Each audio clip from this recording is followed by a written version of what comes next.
Robin, isang foundation ang kanya itinatag sa Indonesia na nagbibigay ng libreng serbisyo sa panganganak para sa mahihirap. Bukod pa sa parangal, tatanggap din si Robin ng papremyong aabot sa halos 11 milyong piso. 2 taon na nakalilipas ng hirangin si Efrem Peña Florida Jr. na isa ring Pilipino bilang CNN Hero of the Year. Brother Robin, sana magtayo ka rin dito ng ganyang foundation kasi ang laki po ng namamatay sa aming mga sanggol. Lalo sa Mindanao, na ang layo ng ospital. Kaya iba nagtitisa lang sa komadrona. Alam mo, o talaga yung pasingaw na tinatawag. No? Yung, sige na, ilabas mo na lang yan. Iiri mo na lang. Alam mo, yung mga medical mission din ng mga doktor natin dito sa Manila, napapansin nila, hindi na daw sumasama yung mga bagong doktor, yung mga bata. Ay, mga doon yung doctor to the barrios. Yes, hindi na mga bata yung sumasama sa kanila. Laging, of course, yung mga seniors na nahihirapan silang kumbinsihin yung mga bata na sumama kayo sa amin sa Mindanao. Siyempre kasi ngayon, dito na sila, profit. Pagka sa Mindanao, sabihin mo kasi sa Mindanao eh. Pagka ano, kahit anak Wala mo, kayo Mindanao. Pasilan, pupunta ka. Medyo Pero kung kaya nila Pero hindi na... naman doon. Pero talagang ano daw, napansin nila mga bata, hindi na daw sumasama masyado Marami sa naman kanila. mga industry sa gawain na hindi na namamana ng new generation. Naalata naman, magkano ba ang normal na panganganak? 20? Depende sa ospital. Pag sinisaryan ka, kalibo agad. Oo, Diba? kasi sa ospital yan eh. Pwede palang libre. Ayun na nga. Yung foundation niya libre. Pwede pala rito na sana gayahin siya. Si Father Robin na Pilipino. Meron daw ang DOH na ito. bagong plano, no? Na Sa Pabella, donasyon, di ba? Doon na siya. Tabi-tabi kayo. Pwede tabi-tabi kayo kahit sa Hindi ako Basilis. pinanganak eh, sa Pabella. Konti pa lang taon. Muntik na ako malaglag. Konti pa lang daw. Konti lang. Wala, may epekto. Wala naman side effects. Alright, ito naman kakaibang balita naman tayo mula sa Roma, Italia. Biruin nyo ang isang pusa doon, milyonaryo na. Yan ay matapos siyang makatanggap ng pamana mula sa kanyang mayaman na amo. Pwede ka bang ampunin?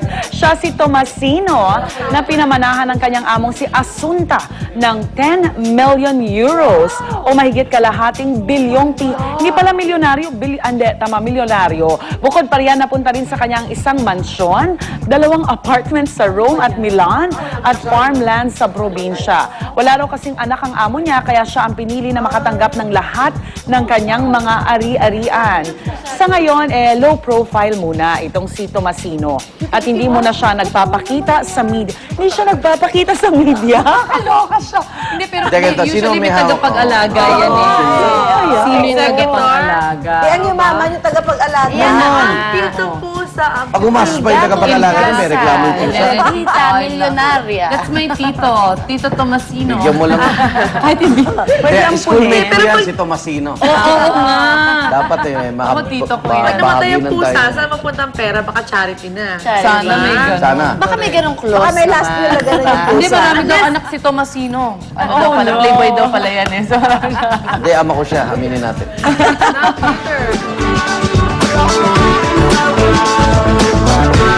Happy morning mga Kevlers! Ito na po ang ating hirit panahon. Meron pong namumuong frontal system na tinatawag. Ito po yung pagsasama-sama ng iba't ibang hangin sa isang lugar. Yan po ay nasa Northern Luzon. Kaya naman po makaka-apekto yan sa ilan nating lugar sa Pilipinas. Yan po yung sa extreme Northern Luzon and Southern Mindanao. Magkakaroon po ng madalas na maulap na kalangitan ng mga kalat-kalat na pag-ulan. Lalo na po sa pinakamamahal kong lugar, Batanes at Calayan Group of Islands at Cagayan area. Ang iba't ibang bahagi naman po ng bansa, kasama na po ang Metro Manila, bahagyang maulap po na kalangitan ng mga pulupulong pag-ulan. Pero nga, ina-expect po natin dito sa Metro Manila, parang kagaya ng kahapon, medyo mainit, pero magkakaroon ng mga konting pag-ulan, lalo sa hapon at sa gabi. Ang ating sunrise, 6:11 ng umaga at ang ating sunset, 5:28 ng hapon. Halito rin po ang mga temperature and weather condition sa ibang bahagi ng Pilipinas. Tandaan niyo po mga kapuso, sa kahit ano pa mga hamon ng panahon, manatiling alerto at mahinahon.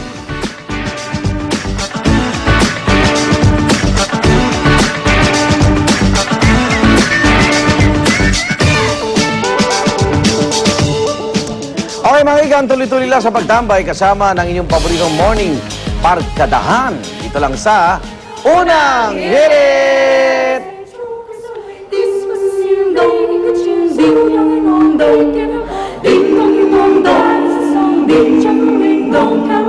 One super here, word super cheer from everywhere, feel it in the air. Oh, what a power is in the sound of everything. Target, don't get it. Want people sing songs super cheer. Christmas is here. Ding dong, that is a song. Bring joyful rain, all caroling, ding.